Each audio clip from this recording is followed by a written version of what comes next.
കേന്ദ്ര സർക്കാർ പുറത്തിറക്കിയ ഭാരതരി തിളച്ചു തുടങ്ങിയിട്ടുണ്ട്. പക്ഷേ കേരള സർക്കാർ 5 വർഷം മുൻപ് പ്രഖ്യാപിച്ച കേരള റൈസ് അല്ലെങ്കിൽ കെ അരി പദ്ധതി എവിടെയെന്ന ചോദ്യം ഉയരുകയാണ്.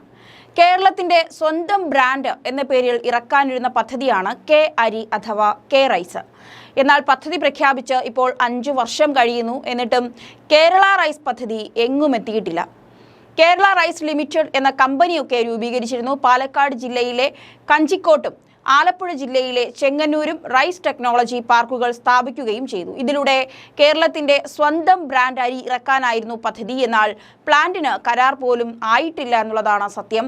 2019 കെട്ടിട നിർമ്മാണം ആരംഭിച്ചു. കാഞ്ചിക്കോട്ട് കിൻഫ്ര പാർക്കിലെ 5 ഏക്കർ ഭൂമിയിൽ 40 കോടിയുടെ റൈസ് ടെക്നോളജി പാർക്കിനായാണ് കെട്ടിട നിർമ്മാണം ആരംഭിച്ചത്. എന്നാൽ കരാറുകാരെ കിട്ടിയില്ല. ഇതിനായി പ്ലാന്റിനും സംഭരണശാലയ്ക്കും 5 തവണയാണ് ടെൻഡർ വിളിച്ചത്.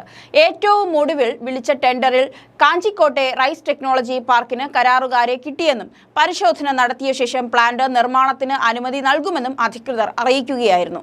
ചെങ്ങന്നൂരിലെ കോട്ടപ്രഭുറാം മിൽസ് വളപ്പിൽ റൈസ് പാർക്കിന് 66.05 കോടി രൂപയുടെ ഭരണാനുമതി ലഭ്യമാക്കിയിരുന്നു. കെട്ടിട നിർമ്മാണം ആരംഭിച്ചുമിരുന്നു. എന്നാൽ പ്ലാന്റിനുള്ള ടെൻഡർ നടപടി ആരംഭിച്ചിട്ടില്ല.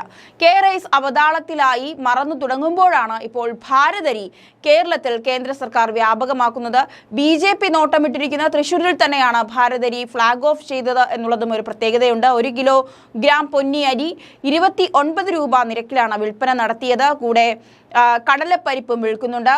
60 രൂപ നിരക്കിലാണ് വിൽപ്പന നടത്തുന്നത്. സംസ്ഥാനത്തുടനീളം ഭാരതരി വിപണനം നടത്താനൊരുങ്ങുമ്പോൾ തൃശൂർ ജില്ലയിലെ മണ്ണൂത്തി, പട്ടിക്കാട്, ചുവന്നമണ്ണ്, പിച്ചി റോഡ് ഭാഗങ്ങളിലാണ് വിൽപ്പന നടന്നു കഴിഞ്ഞത്. എന്തായാലും കെ അരി ഇത് ഇപ്പോൾ എവിടെ എന്നുള്ള കാര്യങ്ങൾ പരിഹാസ രൂപേണ സാമൂഹ്യ മാധ്യമങ്ങളിലടക്കം ചർച്ചയാവുകയാണ്.